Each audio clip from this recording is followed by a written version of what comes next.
Hello बच्चों, चलिए प्रश्न को पढ़ते हैं। इसमें लिखा है किसी लंबे तार से अपरिवर्ती विद्युत धारा प्रवाहित हो रही है और इस तार को एक फेरे के वृत्ताकार पास लूप में मोड़ने पर इसके केंद्र पर चुंबकीय क्षेत्र का मान B है। तो यदि इसी तार को n फेरों की वृत्ताकार कुंडली में मोड़ दिया जाता है तो इस n फेरों की कुंडली के केंद्र पर चुंबकीय क्षेत्र होगा कितना होगा बच्चों, ये हमें बताना है।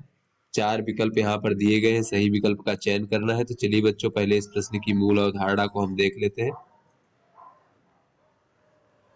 तो यहाँ पर बच्चों अगर हम देखें कि इस प्रकार से कोई हमारा वृत्ताकार लूप है बच्चों, इस प्रकार से, और इसकी त्रिज्या यहाँ पर बच्चों अगर r है और इसमें प्रवाहित धारा जो है इसका मान अगर I है, तो इसके केंद्र पर जो है बच्चों चुंबकीय क्षेत्र कितना हो जाएगा। केंद्र पर चुंबकीय क्षेत्र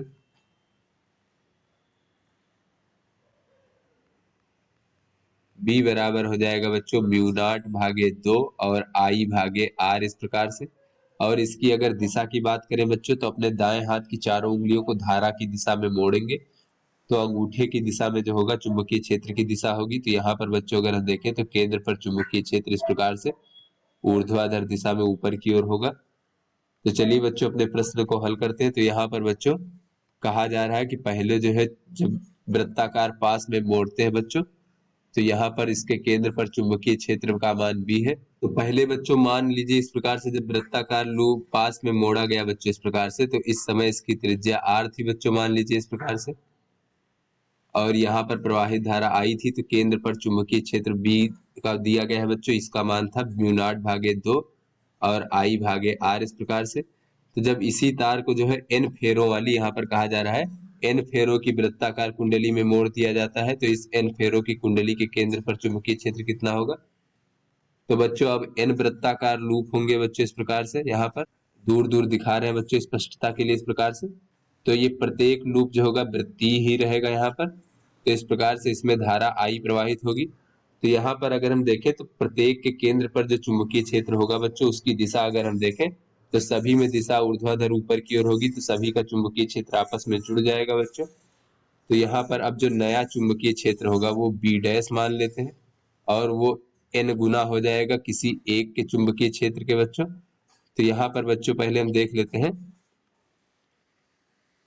कि एक लूप के कारण जो है कितना होगा। तो यहाँ पर बच्चों अब हम त्रिज्या देख लेते हैं। तो n फेरों की कुंडली में परिवर्तित करने पर बच्चों जो है यहाँ पर n फेरों की कुंडली में परिवर्तित करने पर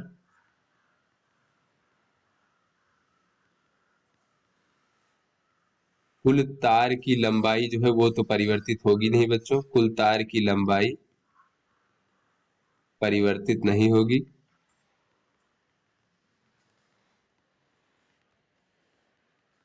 तो यहाँ पर इस समय जो है बच्चों यहाँ पर अगर हम त्रिज्या को इस प्रकार से R डैश मान ले बच्चों, तो यहाँ पर जो है तार की लंबाई कितनी हो जाएगी, परिधि के बराबर हो जाएगा 2 पाई R। और यहाँ पर बच्चों एक एक कुंडली एक फेरे की परिधि कितनी हो जाएगी 2 पाई R डैश, और कुल बच्चों n फेरे हैं इस प्रकार से।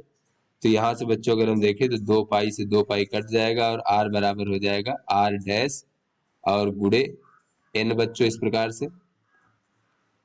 तो ये R और R डैश में संबंध हो गया बच्चों। तो यहाँ पर इसके केंद्र पर जो है बच्चों यहाँ पर चुंबकीय क्षेत्र जो हो जाएगा वो B डैश बराबर हो जाएगा n और गुणे बच्चों एक फेरे के कारण चुंबकीय क्षेत्र, तो एक फेरे के कारण चुंबकीय क्षेत्र हो जाएगा म्यू नॉट भागे 2 और गुणे धारा I ही रहेगी बच्चों भागे R डैश।